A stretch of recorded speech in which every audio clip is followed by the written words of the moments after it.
Saya ingin merujuk butiran B6 050 100 Jabatan Kembangunan Islam JAKIM dengan peruntukan sebanyak 1 bilion 147 juta 796 ringgit. Sesuai dengan fungsi JAKIM itu sendiri, antaranya memantapkan penyelarasan dan pembangunan pendidikan Islam di peringkat negeri dan persekutuan. Saya ingin bangkitkan bantuan geran kepada sekolah agama rakyat sebanyak 20,000 yang diumum oleh Menteri Keuangan dalam pembentangan bajet tempoh hari.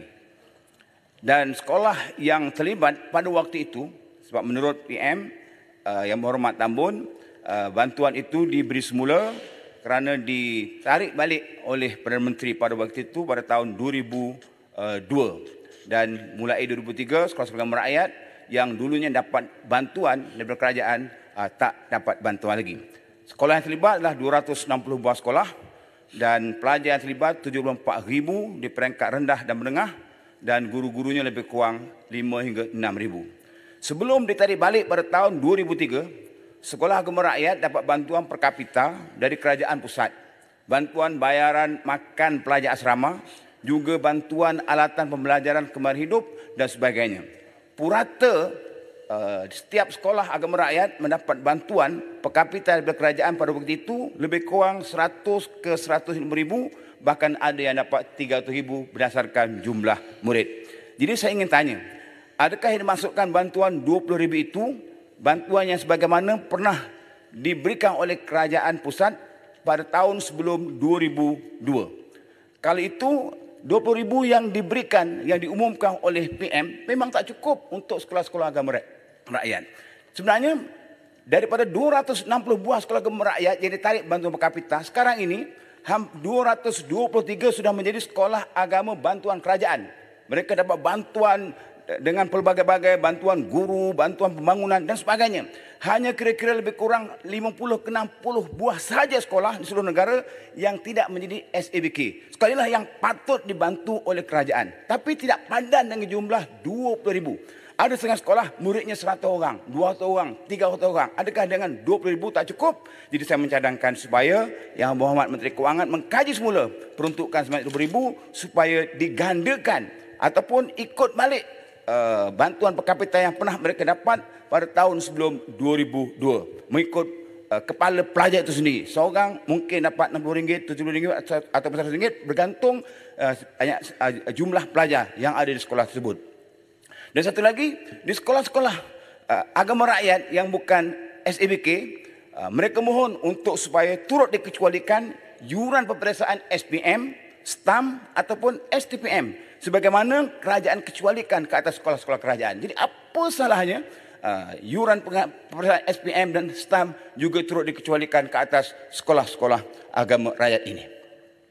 Yang kedua, isu berkaitan dengan penyelarasan sekolah-sekolah agama rakyat. Pertama, dulu saya sudah bangkitkan, tapi saya semak melalui guru-guru kafa, penggunaan buku-buku kerja dan juga yuran-yuran yang dikenakan masih tidak diselaraskan. Ini membebankan tanggungan ibu bapa apabila berlaku pertukaran sekolah kerana pindah tempat kerja terpaksa beli buku baru. Guru-guru masih rendah bayaran allowance, tidak dibantu dengan kerja pengkeranian. Kebajikan mereka juga tidak dijaga. Guru kafa sukar untuk dapat pinjaman bank untuk tujuan membeli kenderaan yang sesuai dengan kemampuan mereka. Sebab allowance-nya sangat kecil dan tidak boleh ditulis gaji, hanya semata-mata allowance, menyebabkan pihak bank tidak meneruskan pinjaman untuk mereka membeli motor atau kereta sesuai dengan keupayaan mereka. Mereka juga tidak ada pencen setelah tamat berkhidmat walaupun mengajar lebih 30 tahun. Kadang-kadang guru kafa diugut hanya kerana menyokong parti pembangkang dalam pilihan raya. Itu hak mereka untuk menyokong mana-mana parti pembangkang. Itu hak mereka untuk berpolitik asalkan tidak cuai menjalankan kewajipan di sekolah. Akhir sekali, saya juga setuju dengan saran supaya Parit Muntah. Saya pun setuju dengan Parit Muntah. Okey, tak apa. Isu nak sokong tak nak sokong itu di luar, tapi di sekolah tak boleh. Di sekolah tak boleh. Yang jadi isu sekarang kita dengar, saya tak bagi laluan ulangan yang berpolitik dalam sekolah. Saya tak bagi laluan, tak faham ke? Tak benar kan? Saya tak bagi laluan. Saya sependangan dengan Parit Muntah. Di luar tak ada masalah, sokonglah mana-mana parti. Tapi dalam sekolah tidak boleh berpolitik. Terima kasih sahabatku Parit Muntah. Ulangan tak reti peraturan, orang tak bagi duduklah. Jadi ahli parlimen apa tak kerti peraturan? Saya cukup kesal dengan ulangan yang mengganggu oleh berhujah tanpa kebenaran. Speaker, tolong ambil tindakan. Urusi. Saya tambah seminit lagi. Tambah seminit, 2 minit urusi. Dia ganggu 2 minit tadi. Tak apa bagi seminit. Okey. Satu lagi. Saya minta pandangan Menteri Hal Ehwal Agama untuk supaya doa kunut nazilah dan takbir Parit Unta, kalau yang tidak saya bangkit lagi boleh? dibenarkan oleh Menteri Pendidikan. Parit Unta, boleh? Boleh seminit lagi. Pertama, Boleh seminit lagi. saya harap Menteri Hal Ehwal Agama tidak menghalang pelajar-pelajar sekolah agama daripada melakukan takbir dan juga doa kunut nazilah kerana ia diajar oleh sunnah Rasulullah SAW. Takbir ialah laungan membesarkan Allah Subhanahu Wa Taala.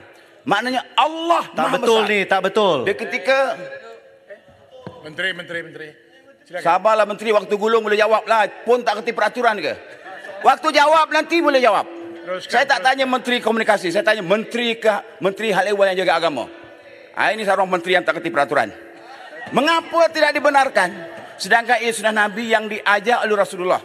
Ketika umat Islam ditimpa Parit Bunta, musibah dalam saya bentuk mohon bala penjelasan, Parit Bunta. seperti serangan penyakit. Parit Bunta. Dan juga musibah umat Islam dibunuh. Bangi, ni bukan hulu langit. Bangi. Mohon penjelasan sikit. Saya tak bagi. Tak bagi? Saya tak bagi. Tak pernah bagi sebelum ni? Tak pernah. Saya tak bagi. Peraturan, speaker. Urusi Okey. peraturan. Jadi Mengelirukan, tak payah baca doa lah. Mengelirukan. Nazilah, Mengelirukan. Kenyataan dia tu mengelirukan. Fitnah. 36-12. Fitnah dalam Dewan Yang Mulia ni. Tak betul tu. Mana? Parit Bunta ni. Sallallahu Parit alaihi Bunta wasallam. ni. Ni peraturan. Jadi, apa Mengelirukan. salahnya? Mengelirukan Dewan ni. Apa ni membaca ustaz macam ni ni? Parit Bunta. Mengelirukan Dewan ni. Tak betul ni. Ni mengelirukan Dewan ni. Parit Bunta ni. Parit Bunta duduk. Hai, duduk lah. Semua duduk. Aku nak suruh dia duduk. Semua duduk. Ulangan selesai. Ni Berhutang. Gangguan. Habiskan lah. Saya nak habiskan ayat ini berkaitan dengan isu doa kunut nazilah. Kalau tak betul nanti boleh jawab waktu penggulungan, bukan sekarang. Jangan ganggu saya. Saya cuma nak beritahu doa kunut nazilah ini Parit Bunta. disunatkan untuk dibaca ketika solat fardu.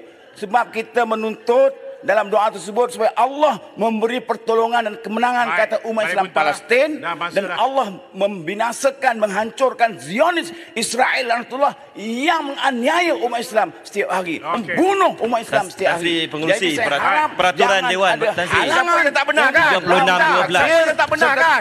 Mana-mana Siapa ahli yang tak mengeluarkan benar kan? pernyataan yang mengelirukan Parit Bunta Dewan. ni bawa cerita Solat lawak dina betul lah. Bawa majlis. cerita tak betul ni Parit Adakah Bunta Parit ni. Bunta cuba untuk mengelirukan Dewan? Speaker suruh Sungai Petani duduk. Semua duduk. Ha? Duduk sangat? Diri. Termasuk juga Parit Bunta dah habis. Ha. Baik, saya jemput Saya nak tutup ni, tak tutup lagi. Gading. Dah saya bagi seminit dah tadi. Sri Gading, Pengurusi, silakan. saya nak nyatakan kesal saya kepada Ulu Langat dan lain-lain yang tak ikut peraturan, mengganggu orang yang bercakap. Tak ikut peraturan tak apa Parit Bunta, tapi bawa cerita tak betul. Fitnah. Fitnah ni bahaya. Islam melarang fitnah. Islam melarang amalan fitnah yang dilakukan oleh Parit Bunta. Itu lagi bahaya. Kami tak ikut peraturan tak apa. Kami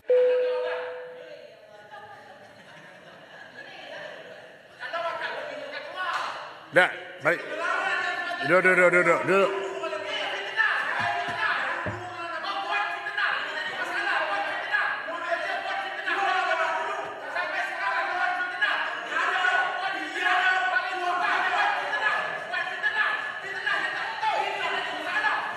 Baik, sekarang dengar sini. Saya rehatkan dua-dua keluar sekarang. Dua-dua keluar. Ulangan, Parit Bunta keluar sekarang. Speaker, berapa hari? Hari ini saja, besok masuk balik. Dari sekarang, esok balik. Pergi minum kopi kat luar. Mengapa saya pula keluar yang ganggu Ulu Langat? No, saya suruh duduk. Saya dah duduk dah. Buat usul. Saya dah duduk. Jangan pertikaikan. Saya dah duduk. Bila Ulu Langat bangkit balik, saya bangkit. Okey, saya duduk. Baik, saya minta dua-dua keluar. Dua-dua keluar pergi minum kopi. Pergi. Baik, Sri Gading silakan. Parit Bunta, sila keluar.